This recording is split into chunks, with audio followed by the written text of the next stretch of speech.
have them. Ian Alexander. Thanks. I'm with the Faith Impact staff and working in global justice issues and in touch with various of the church partners in Ukraine and the surrounding countries. Thanks, Ian. Susan Brown. Hi there, I'm Susan. I'm convener of the Faith Impact Forum Minister down in the borders, and here just overjoyed that there are so many people interested and wanting to help. David Bradwell. Hello, I'm David Bradwell. I work at the Church Office and I've got responsibility for parliamentary and government relations at UK and Scottish level, and I've asked to coordinate a wee internal group of staff and office bearers looking at our response to Ukraine crisis. Thank you. Sabina Chalmers. Hi everyone, my name is Sabina and I'm responsible for the church's work around refugees and integration, and that is done under the umbrella of Scottish Faith's Action for Refugees, which is a multi-faith partnership. Okay. Carol. Hi folks, I'm Carol Finlay and my job is engaging with congregations around Scotland. Shirley. Yes, hello, I'm Shirley Grieve. I'm the Priority Areas Secretary, which I guess speaks for itself. I'm also delegate for Scott Shackleton today. Thank you. Julie. Hi, I'm Julie Main. I'm the Safeguarding Service Manager, and I'm here today to answer any questions that I can around safeguarding issues. Thanks, Julie. Anne? Anne is Elaine, actually. Anne is Elaine. Elaine. I'm Elaine. I'm the Finance Manager for Forums, and I'm standing in for Anne McIntosh, Who's the General Treasurer. Mary. Hello, I'm Mary MacLeod. I'm the Solicitor of the Church, and I'm here to try to answer any property-related questions which you might have around the Homes for Ukraine scheme. Thank you. John McPeak. John McPeak. I'm the Church's Ecumenical Officer, and I'm happy to answer any questions in relation to our engagement with other churches in our response. Thank you. Helen. Helen Silvis. Okay, Helen's from the comms team. Brian. Thanks, George. Good afternoon, everybody. Brian Waller. I'm Head of Policy and Legislation for the General Trustees, and part of my remit is the overall letting of manses, and here to help as much as I can. Thanks, Brian. Now, just before we get into dealing with the questions, we've asked Sabina to say a little bit more about the fact that we're talking about more than accommodation this afternoon, and I think in a couple of minutes she'll just outline what is involved beyond simply providing space. So Sabina, over to you. Thanks very much, George. It's great to see so many of you here and the vast amount of interest that is shown. I know many of you have a vast amount of experience as well, so I might mention some things that you've thought of already, but I think it's good as an introduction just to think about how we can approach sponsorship as a holistic opportunity. The context of this is the Homes for Ukraine scheme that enables local congregations and individuals to sponsor Ukrainian families coming here. So before committing to sponsorship, it's incredibly important to think through what that might mean for you or your family or your church, depending on what you might be planning. What does it feel like to have somebody stay in your home or in your property for 6 months or longer? It is a really big commitment, and it is important to look at it as a holistic scheme. So some things I say might be more or less relevant depending on if you're thinking about hosting in your own home or in a property connected to your church. Katrina, if you could share just a slide so you can follow along with me a bit more easily about some of the things I'm going to say. So the very first thing to think about is your location. Are you living possibly in a remote area, and is there easy access to public transport?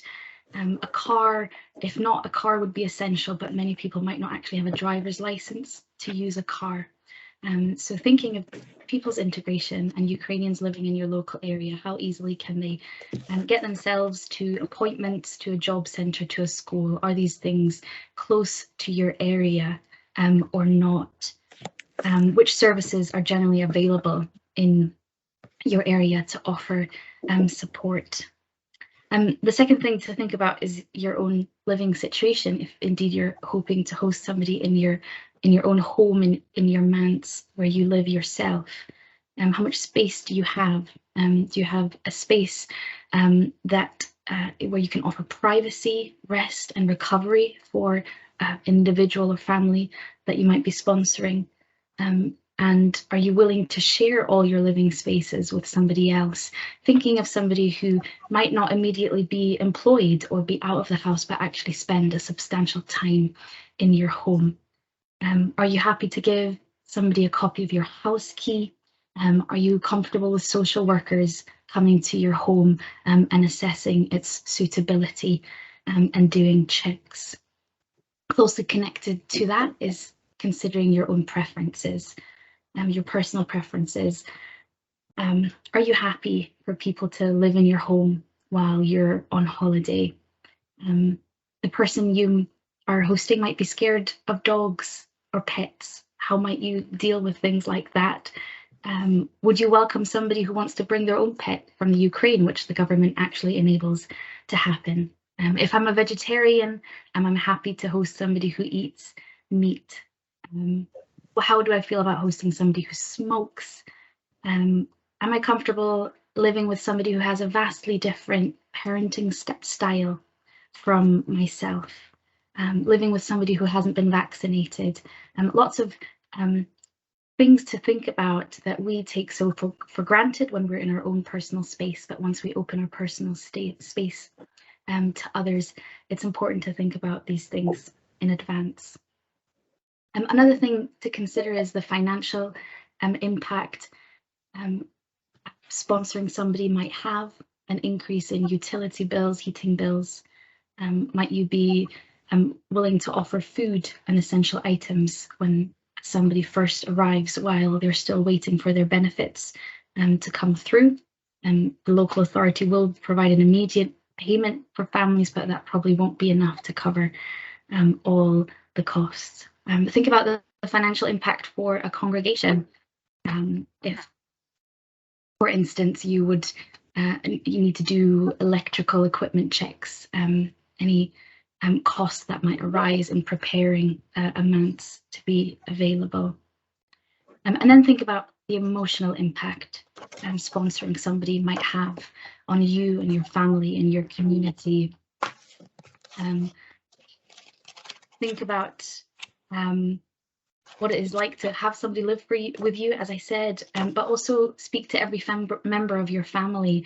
If there are children in your household, speak about how children might feel about this. Do you have people around you who can support you? Is your congregation supportive of it? Have you ever supported somebody with severe mental health problems or PTSD? People suffering from trauma can sometimes be depressed or hopeless, angry. This is a situation that can be difficult to deal with, and people might need specialised treatment. Sponsors aren't provided with a medical history of the people they might sponsor, so thinking through some of the emotional impacts of sponsoring is quite important. And then wraparound support is something we would really encourage. It isn't simply about offering a spare room, but are we able to offer comprehensive support? We think of integration as a two-way, holistic process that affects every single area of our lives. So when people arrive in our communities, we would like to offer support in terms of access to healthcare and education and employment, helping people build social connections, engaging with faith communities if they would like to, very practical steps. Do you have capacity and the willingness to help people set up bank accounts, registering with their GP, with the job centre, all the day-to-day practicalities that arise when sponsoring somebody? If you don't have capacity yourself, maybe there are people in your community who have capacity and skills who can help with that.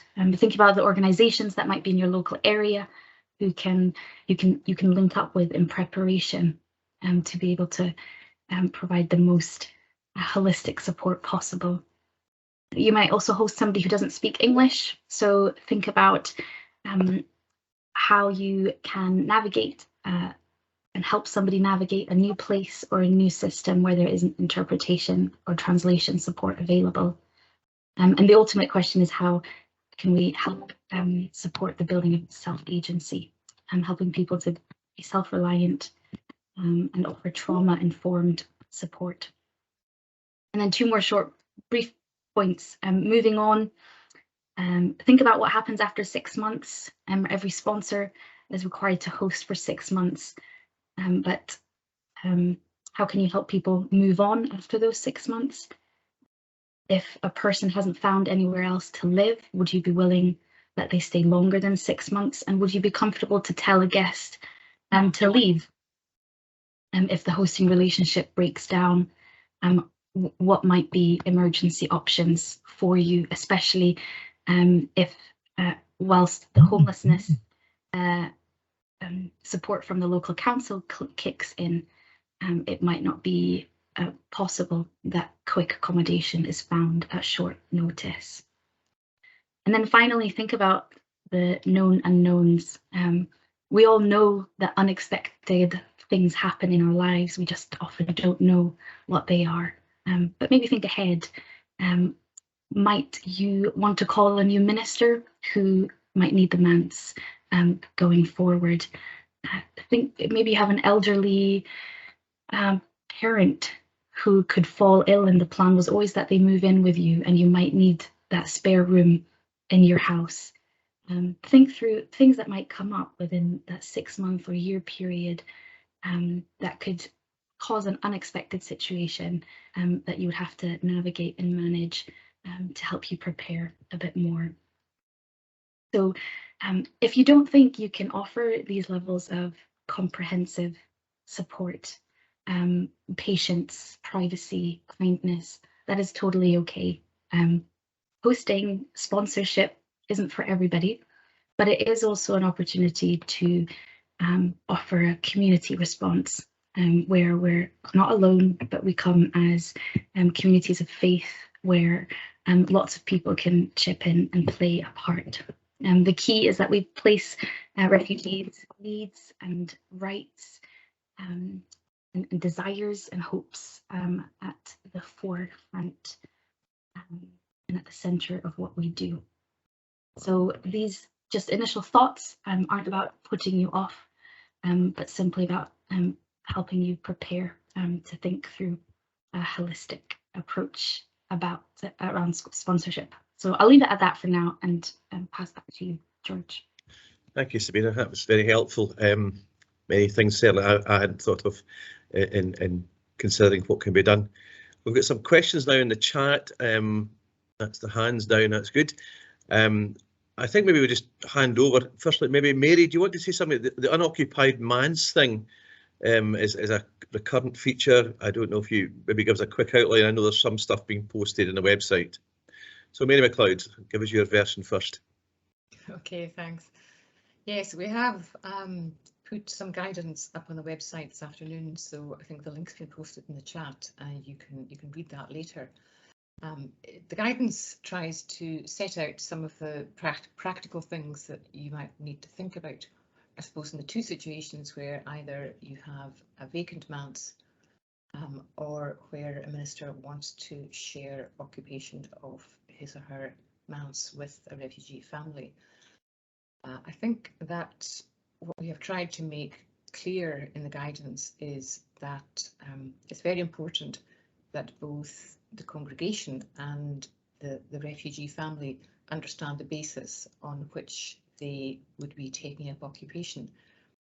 It's not possible to grant a lease. The Homes for Ukraine scheme is predicated on there not being a lease arrangement.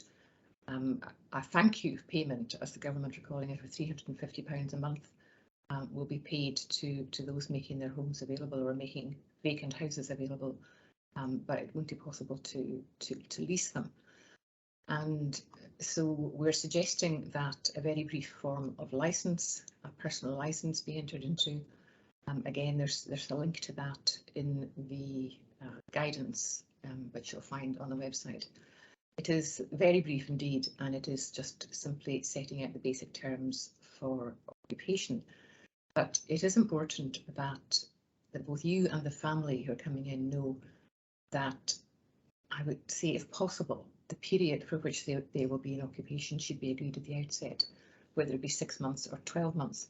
At the moment, the scheme is predicated on a 12-month period, but I think that's simply because nobody knows where we're going with this and how long the disaster that's unfolding in Ukraine is to endure for, and when it might be possible for refugees to go back home.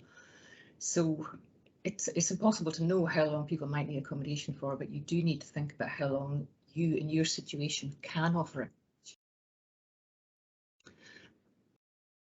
You also need to bear in mind that you may not be able to get the house back readily. In the normal run of events, the courts are pretty sympathetic to tenants in a situation where a landlord is seeking to regain vacant possession. And we are finding more and more that it is quite difficult to remove even people who are tenants who are guilty of a breach of the lease terms. And that's particularly the case where the family of the tenants might be a larger than normal family, perhaps, or they may have special needs, which would make it difficult for them to find housing elsewhere. So I think congregations entering into this arrangement, you do need to go into it with your eyes open and understand that even though you have an arrangement, that you agree at the outset that the period of occupation will be, say, 6 months or a year, you may not be able to get the house back at the end of that period. There's some difficulty. Now, hopefully that will not arise, and if it does arise, it'll be in a very small number of cases, because hopefully in most cases you'll be able to agree what the next appropriate step is for the family. But just to bear in mind that if you are going to need the house back within 6 months or 12 months, and you absolutely know you will need it back, then it may not be wise for you to enter into this sort of arrangement. We're suggesting that the approval of presbytery be obtained in each instance, and also that the approval of the General Trustees be obtained. The trustees have been asked to grant an in-principle approval that all properties vested in them can be used for this purpose. So we'd anticipate having that shortly, and then it will just be a question of approaching the staff, approaching Brian Waller, who's on the call today, in particular cases, looking for an individual approval. The trustees can't authorise the use of manses across the board, because obviously it's in the gift of each congregation to decide whether it's possible in their particular case to offer the property.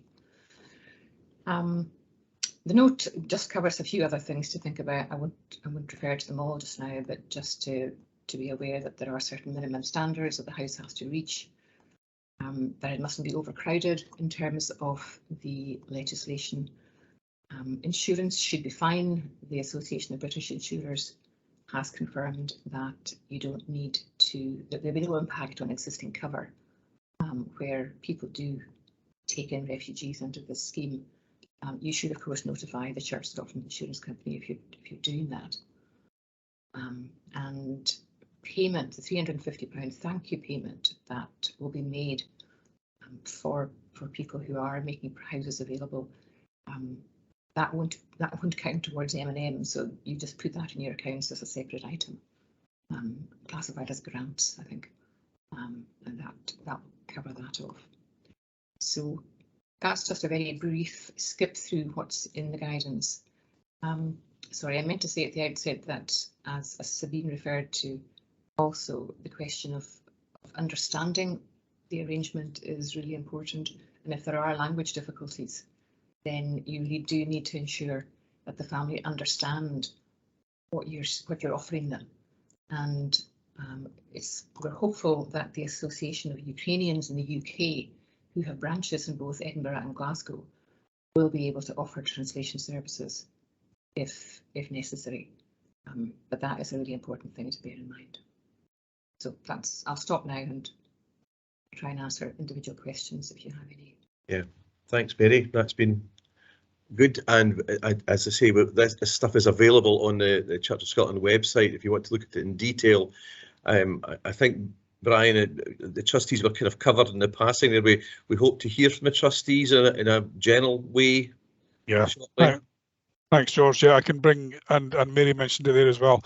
So I have written to all of our trustees, asking them not to respond to me unless they have any issues with what's being proposed here. We've had an overwhelmingly lovely silence as far as that's concerned. So this is very much supported by the trustees in principle.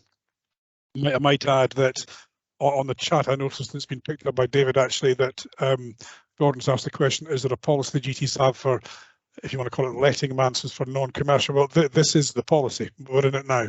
And there's no rent being proposed here, of course. I think what I would say, though, is that, and Mary has flagged this up, there are a number of reasons why it may be difficult for a congregation to recover and possession the manse at the end of the de minimis period. And the reason that we would seek to look for presbytery approval in advance of the manse being occupied in this way, and indeed, as is the case for normal, if you want to put it that way, normal manse lettings, is that we need to make sure the presbytery is on board.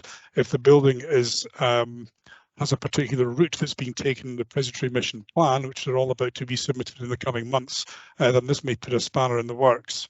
It's also important, I think, that Mary mentioned the sort of standards that we've talked about. I think that the trustees would expect, to be quite honest, any manses used for this purpose, which is a super use of them, of course, to meet the tolerable standards, the tolerable Scottish statutory standards for letting of manses, and goes beyond, in some cases, what you might find in other guidance notes. I don't mean Church of Scotland guidance notes, of course, but others elsewhere.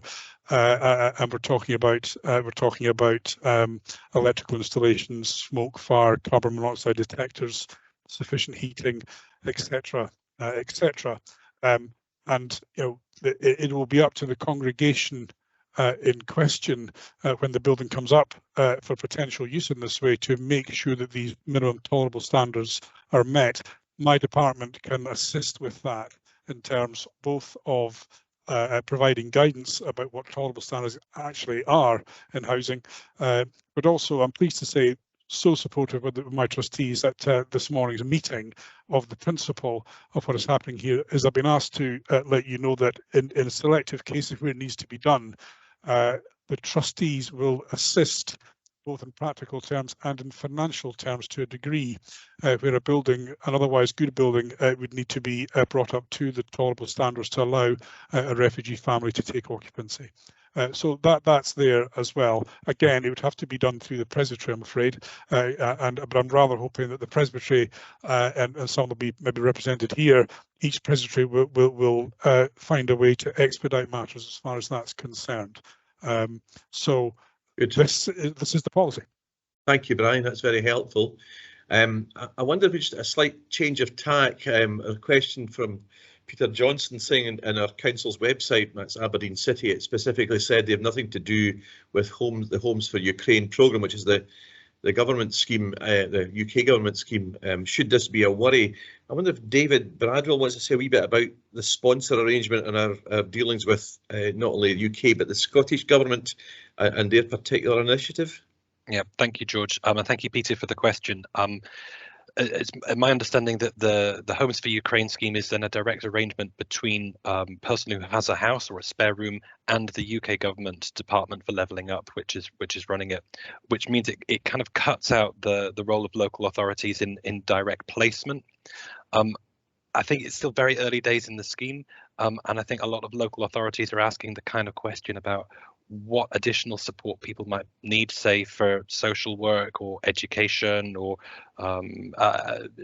softer integration aspects of connecting with the community. I'm involved in some faith and civil society organisation discussions with the Department for Levelling Up, and I know that there are other people on the call, including John McPake and Ian Alexander, who've been talking to the Scottish Government. You might have seen that the Scottish Government have declared that they're going to be a so-called super sponsor, so assisting people living in Scotland willing to offer a room with finding a match with a refugee family or an individual from Ukraine. So we're having these conversations at the level of Scottish Government and UK Government. I think COSLA and individual local authorities are also really keen to get some kind of answers about what the implication for the hosting in their area means, and then particularly if at the end of the 6-month or 12-month period, what happens to the individual, the family group? Do they need new accommodation? How do you prevent homelessness? How is that transition from the emergency provision of accommodation through the Homes for Ukraine scheme into, I guess, potentially more settled, more long-term work? So I can see why local authorities maybe are also still trying to find some of the answers from the UK government, but I know that these questions and conversations are happening all the time as well. Great, thanks, David. It's obviously an evolving situation which we're trying to work through. A question on a different kind of front here from Andrew Graham. Maybe Julie, you could think about this one. They're talking about using their church space as a safe meeting place for parties involved in this. So council representatives, local sponsors, families from the Ukraine. He's raising the question, what about safeguarding when you're bringing groups into your church hall to be part of the support network? I think Sabina was talking about at the start. Is there any particular issues that are different from the normal ones around our safeguarding concerns? I think most of the normal safeguarding measures would apply. What I would say is that Kerry-Ann Shearer is our safeguarding advisor, and if anybody wants to contact Kerry-Ann, poor Kerry-Ann, but if anybody wants to contact Kerry-Ann directly, we can ask more questions about what people intend to do with their space, because at the moment, just looking at that inquiry, I would be asking the question of, is this a let agreement? I wouldn't see particular issues, particularly between prospective sponsors and local government representatives. However, if we're then talking about families coming together to meet for specific activities, I think we would need to know what those activities are going to look like, and we would want to know whether they're activities specifically for children, whether children are going to be involved by themselves, whether their families will be with them, whether their parents will be with them. And then that will assist us to direct people appropriately in terms of whether other checks are needing to be in place. So, for example, PVG checks, if people are going to be working with children directly. So we can answer these questions. What I would say is that the individual circumstances, we would need more detail to be able to advise on that appropriately. So if anybody wants to give us a ring, we will put more information on our website. Oh, you've gone, Julie.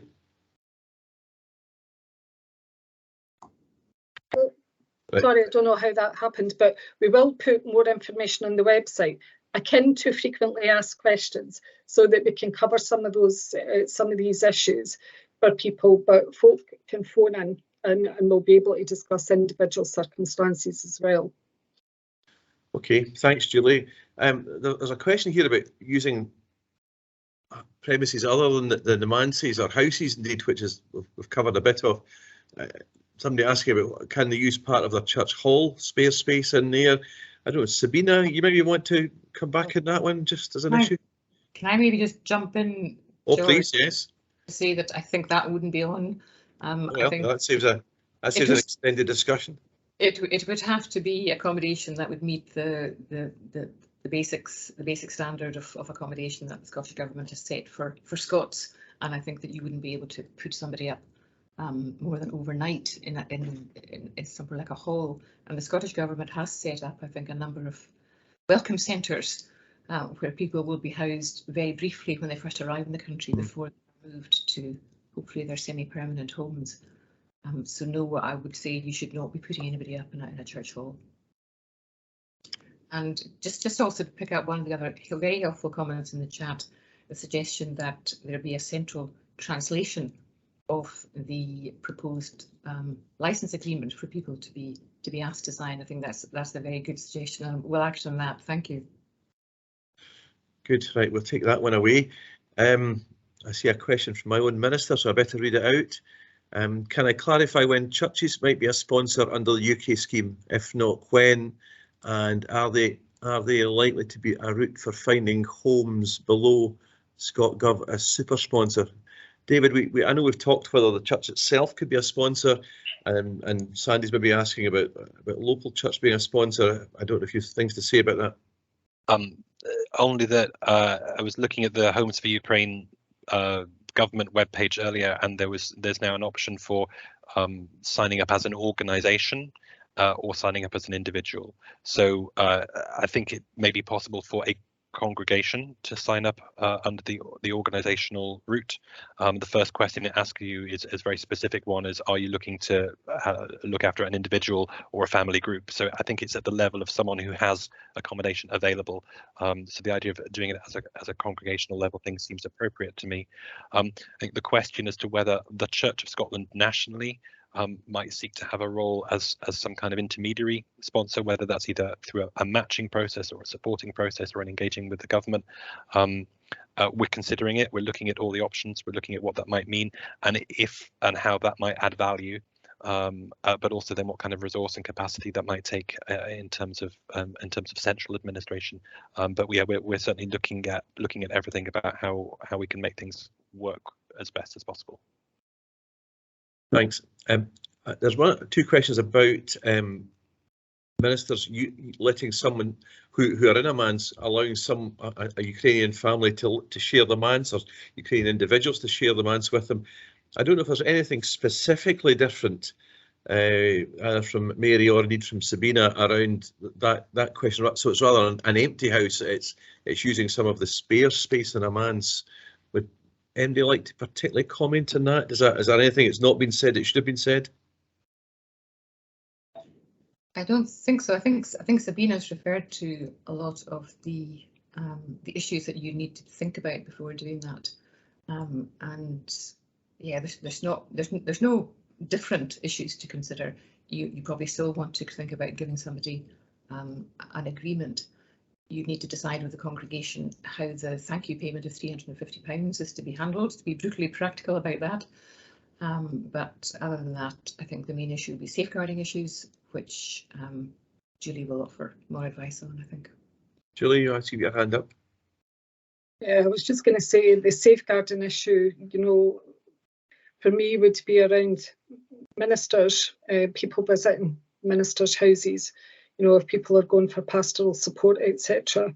So I think the minister concerned would just need to be careful about who was being invited into the manse, depending on who was there. I'm particularly thinking about children more than anything else. We know that we have a number of people, for example, that are on covenants of responsibilities. We would not want them to be going into a manse where we have children staying, for example. So it was just to give additional consideration to some of these circumstances. Julie, while you're speaking, are refugee adults considered to be vulnerable adults in our vulnerable? They're not considered to be protected adults. Right. For the purposes of PVG legislation. What I think is quite interesting just now, and I think we are waiting on some clarification back from Disclosure Scotland about this, is whether these checks will be undertaken and what these checks will look like. But currently they're not considered protected adults. Okay, thanks, Julie. David Gemmell asks, he says he's registered with the UK government for the scheme. Do I need to register with anyone else? David, can you answer that one? Or? My question for you, David Gemmell, would be if you live in a manse, bearing on what Mary said earlier, you have permission of the Kirk session and the presbytery, and if it's a general trustees property, to alert them as well. If anyone else is on the call and it's looking at your private home, we don't need to know. But if you're thinking you're doing this as part of the church life, it might be really helpful to somebody like Sabina to perhaps know what's happening. Obviously, she's got a hand up, so maybe she wants to come in. Sabina? Yeah, thanks for the question. So it depends also if you know a family you would like to sponsor or not. So if you do not know a family, then you can sign up with the organisation Reset. I put the link in the chat, who organises or hopes to organise matching between Ukrainian families who wish to be sponsored and people who would like to sponsor. So if that's a barrier for you. And just going back to the original question of what else you need to consider, we can put some of the things that I mentioned for congregations and sponsors to think through on the website as well, so that it's just available. That's useful. Thank you, Sabina. There's a question here about somebody who's got a family who they would like to welcome into Scotland, but they need cancer treatment. And just wondered what the tie-in with the NHS would be, and would it be possible, doable for them to continue their necessary treatment? I don't know who would know about that. Sabina, you must have come across this thing before, have you? Yeah, people have access to public services, including the NHS. So I suspect there won't be any barriers for them continuing their treatment. Okay, thank you. A question for John McPake here. Don Prentice says we have a regular Orthodox worship in nearby Inverness, but most Ukrainian people will Ukrainian Catholic. Will there be a database of Ukrainian worship venues? Just say a word, John, about our interaction with Ukrainian churches in Scotland. We certainly have reached out to the Ukrainian churches on the 6th of March. Our moderator, Lord Wallace, attended worship at the Ukrainian Catholic Church in Edinburgh, and we have been in discussions with the Ukrainian Catholic Bishop for these islands, Bishop Kenneth Nowakowski, and I had the opportunity to bring Bishop Kenneth into the meeting with the Scottish Government. I can say that we have reached out to representatives of the Russian Orthodox Church. We have met with Bishop Raphael in Edinburgh, the Orthodox bishop within the Ecumenical Patriarchate. So our engagement has been considerable, and I may add that we've also written to the Russian and Ukrainian consuls. So we have been active both in terms of engagement with the Scottish Government and as well as with churches. In terms of the database, you will find that information on the Association of Ukrainians in Great Britain website. So Association of Ukrainians in Great Britain, AUGB, search there and you will find that. But I'm certainly happy to try to make that information more easily accessible on our website. Great, John, thank you. Jean Gillis asks, could a congregation sign up to the scheme to coordinate offers from individual church members to offer accommodation in their own homes? So it's acting as something of a broker. I don't know, Sabina or David, do you want to answer this?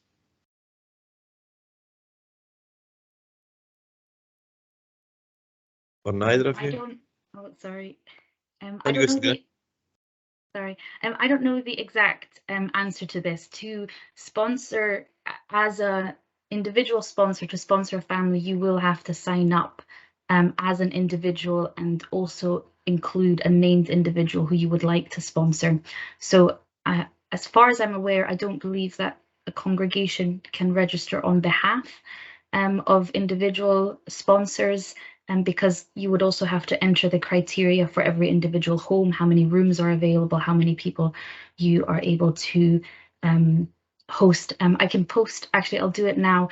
The government has put together some frequently asked questions about the scheme as a whole. So I'll post those in the chat now, which will probably be useful for some general guidance on how the scheme works. Yeah, thank you. I suppose there would be nothing to stop people in a same congregation who are similarly minded meeting and talking about how they're interacting and supporting each other in using the scheme. So in terms of integration support, that is much encouraged, creating support networks, sharing experiences, mutual support. If several families are hosted in one by one congregation, you can jointly do efforts like GP registration and practical things that might need organised and share expertise and knowledge and help people build connections, social connections, friendships, etc. That's definitely encouraged. Thank you. Fran asks, who inspects the house and makes recommendations about how many people might be allowed?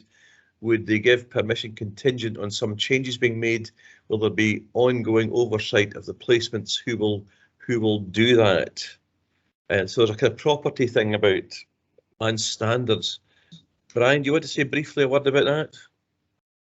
Thanks, George. I think probably that will need to be an operation dealt with locally, if I'm frank, but we don't really have the resources to deal with, from a central point of view, that type of minutiae. But we can offer advice, as I think I may have mentioned earlier, about what sort of standards we're looking for, if any work needs to be done, etc. Again, our project planning folks can possibly help with that. It'll need to be driven locally, I have to say. That there's not, that's just that really underpins everything. Thank you. Yeah, Mary. I think it would be helpful if the Presbytery property convener could perhaps carry out that role of an initial inspection, just to approve the property as suitable, and perhaps have inspections once every couple of months thereafter, just to monitor it. I think I'm correct in saying that the standards for a man's used for a minister might not be exactly the same as the standards for being if you like, a landlord, although we're not a landlord in this case. No. I mean, it would simply be to confirm if the property is suitable, but not necessarily in all singing, all dancing in perfect condition of the manse. Yeah, that's true. Yeah. Okay, thank you. Sabina, you've got your hand up again. Sorry, me again. Just to say, there's a list of standards again on the link that I just posted, that the government expects, but also the idea is that once a sponsor and the person that is going to be sponsored is approved, those details are sent to the local authority, and the idea currently from the UK government is that the local authority will conduct a home assessment as well. Great, thank you. Somebody's asking about using their church hall as a meeting place for refugees, also and support each other. If they were offering hospitality from the kitchen, would we need PVGs, and would the families need checks? I presume that's a connected thing. Julie, do you want to have a first stab at this, and maybe Sabina after that? They don't necessarily need checks if they're offering hospitality, but again, that depends on the circumstances, who's going to be there at the time, and whether there's going to be any children involved. So again, I would just reiterate, obviously, if people are going to have significant contact with children, if they're not there with their parents, they might be there with somebody else, we would probably be advising that there is somebody from the congregation there that does have a PVG check and can oversee what's going on there. So again, we would encourage people to make contact with the service so that we can discuss individual circumstances, because they may or may not meet the test for a PVG. Great, thanks. There's a question here about donating money, resources, if you can't offer accommodation. I think there is some fairly straightforward answers to how that might be done. Maybe, I don't know, Ian or Sabina. Julie, you've got an answer for that as well? Sorry, just Peter. I was just going to say Volunteer Scotland have issued some guidance today, and they've got a lot of information and a lot of links on that guidance about how you can make donations, both financial donations and other kinds of donations and support. So we'll put the link for that. I can put the link in the chat, but we can also put that on the website.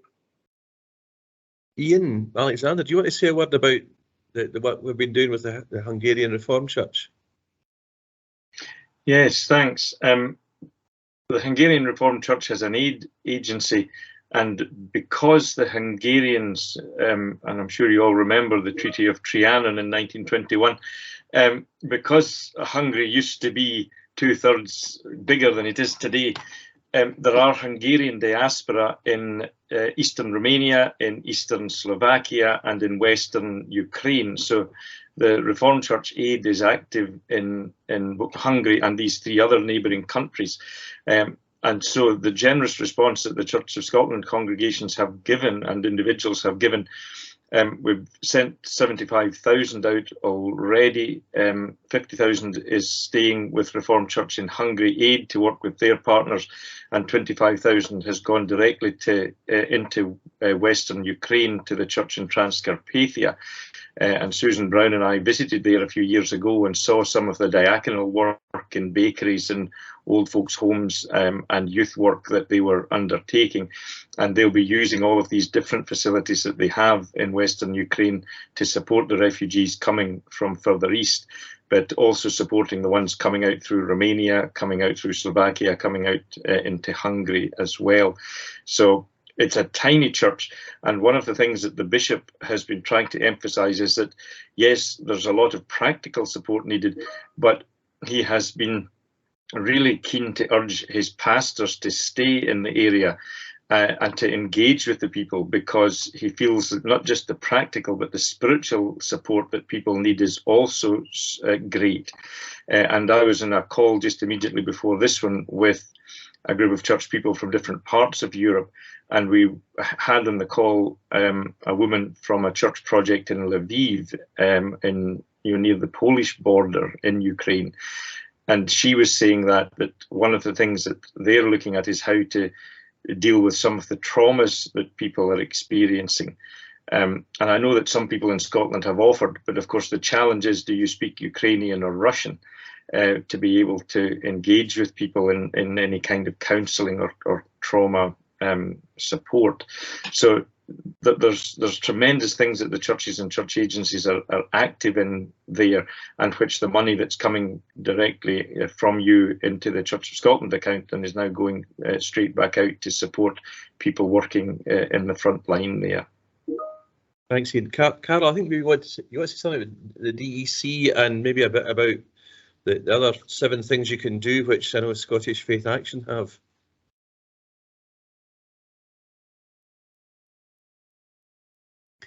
Thanks, George. The other area that we have promoted on our channels is the DEC, the Disasters Emergency Committee appeal.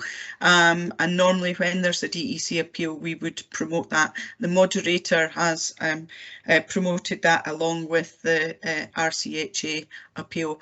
So, I mean, you'll find the DEC anywhere if you just Google it. And the DEC has raised an enormous amount of money so far, and there's a good part of that is being doubled by the UK government. I know a lot of congregations have supported one or other or both of these things, and I'd just like to say thanks very much for the support, because that will go a long way to helping people as we go, not just through this period but into the future. The DEC appeal will help in the rebuilding of a lot of the lives for Ukrainians in Ukraine. Great, thanks. Sabina, I wonder if you might just post in the chat too the link to the Scottish Faith Action list of 7 things that people can do, which maybe give people a quick into being of assistance. Somebody's asking if they've got a holiday flat 2 hours away from where they live. Is there any provision they could plug into about local government or local supervision of such a property if they were to allow a Ukrainian family to live in it? Clearly they're too far away to provide the kind of support that Sabina was talking about. So if anyone's got a thought in that one. George, I might have a little thought on that one. It might be that wherever it is 2 hours away, there are churches there who are really keen to support a refugee family but don't have the accommodation available. So it might be worth talking to the local parish churches around where the house is. so I don't know where it is at the moment, but offering that to the local church as they might, you know, if they might be forming a group of people to support some refugees and or a refugee family, but don't have the accommodation. That would be a possibility. Great, thank you.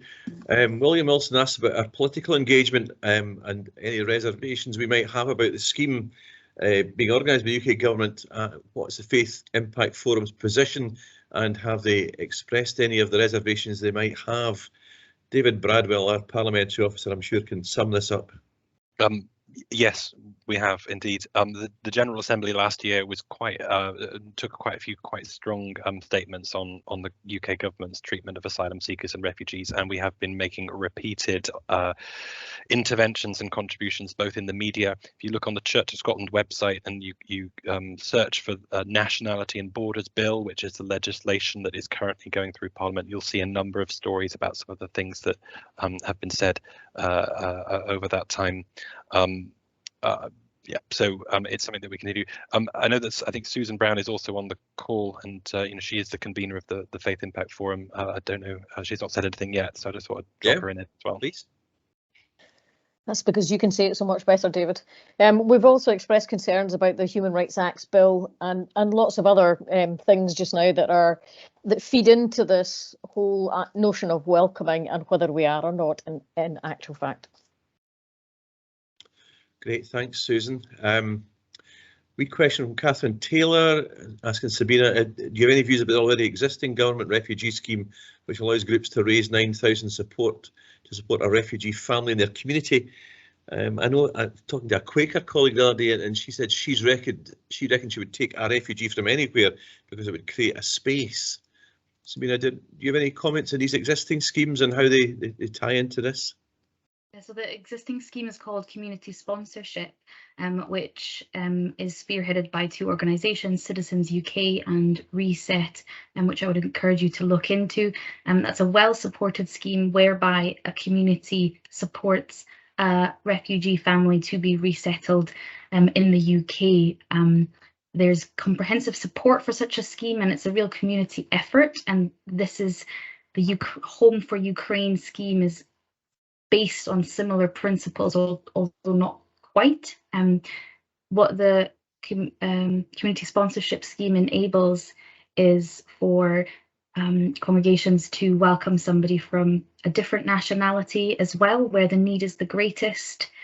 So a congregation who would like to participate in community sponsorship does not currently have a choice about who they sponsor, but the UK government, in cooperation with the UN Refugee Agency and International Organization for Migration, chooses a family who might currently be living in a refugee camp in Jordan, for example, who is then brought to the UK. So I can, again, send a link into the chat if you'd like to know more about that scheme.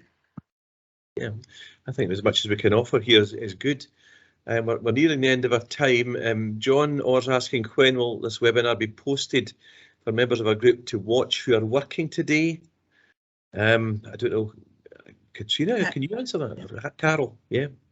Yeah, or Katrina might be able. I mean, the thing is, once it's finished, Katrina just needs to.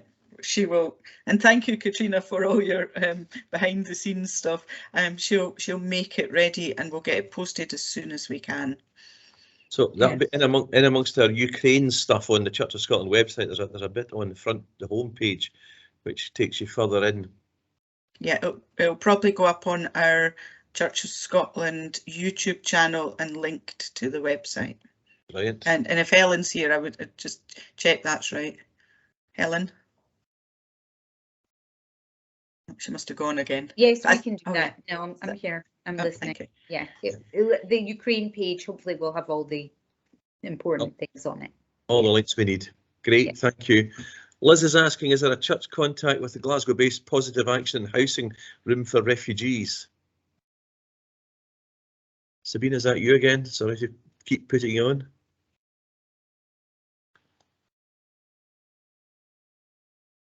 Sabina? Yeah, sorry, this is me. So you're clicking in and out, Sabina.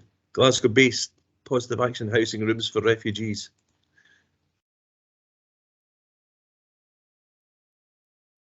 Nope. We'll get into Wi-Fi and. You're muted. Can you hear me now? Yes, yeah. Can. Okay, my Teams froze there for a moment. I'm sorry about that. There is a connection to positive action housing, especially through the hosting network that we're part of called NACOM, the No Accommodation Network. I don't know the background of the question, but positive action housing is working very hard to support Ukrainians to be sponsored in the UK. I think they're supporting about 500 Ukrainians at the moment to support them with finding accommodation. Can we answer very briefly Graham's question here? The Scottish Government website gives the impression that the Scottish Government will be automatically advised of Scottish people who register with the UK scheme. Am I understanding this correctly? David, is that your kind of world? So I think I don't know if John McPake or Ian Alexander, who are on the meeting with the Scottish Government on Friday, might be able to answer that. I don't know the exact answer, but I can of course I can take it away and find out. But they might be able to tell you now. Can either of you do that? George, I would say that it was an issue that was raised in the call with the Scottish Government. I think it would be fair to say that the Scottish Government itself was catching up with the full implications of the scheme. I think provisionally the answer is yes, but that is only a provisional answer, and further confirmation would be required. But my understanding is yes. Thanks, John. Now, we've given this the full hour that we promised to stick to. I hope you found this helpful. I've certainly learned a great deal of detail, which will be part of continuing interaction. We are building up the resources on the Church of Scotland website. You can see them there, and from there you can link into the people who've been on the call today. We don't know if we're going to follow up with another webinar. I think that will depend on what comes next. We are feeling our way into this, but I hope you feel assured, those of you on the call, that there's a lot of very able and committed people working to make as big a contribution as we can to assist those people cope with the dreadful circumstances of Ukraine.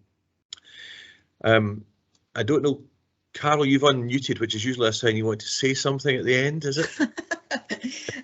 I was just going to say, if people haven't seen it, they might want to take a quick look at David Williams' post about the Baillie Gifford fund. It's in the chat, which is a very helpful and useful and positive thing, perhaps for some people. But yeah, I'll finish. Once you're finished, I'll maybe just say a word. Oh, you finished, fine. Okay. I just want to say, if you're finished, George, to say thank you to you for hosting this today, and for everyone who has come in and shared their information, and for everyone who's here, and you're here because your hearts say you should be here, and we're grateful for you being here and for everything that is happening around this subject of support of refugees. And you know, just to finish off by saying that this is one situation, but from this situation we can learn a lot about how, as congregations, we can support refugees and asylum seekers in our community who might not just be from Ukraine but from other places. And it's something that we're learning from this situation, but as congregations it's something that we can do in the future. And if anybody has any specific needs from a congregational engagement point of view, please feel free to come and chat to me or my team, and I know Sabine is certainly getting lots of people coming to her as well. So thank you very much, everybody. That's a good note to end on. Thank you, Carol. Thanks, everybody. Let's hope we can do all that we're hoping to do.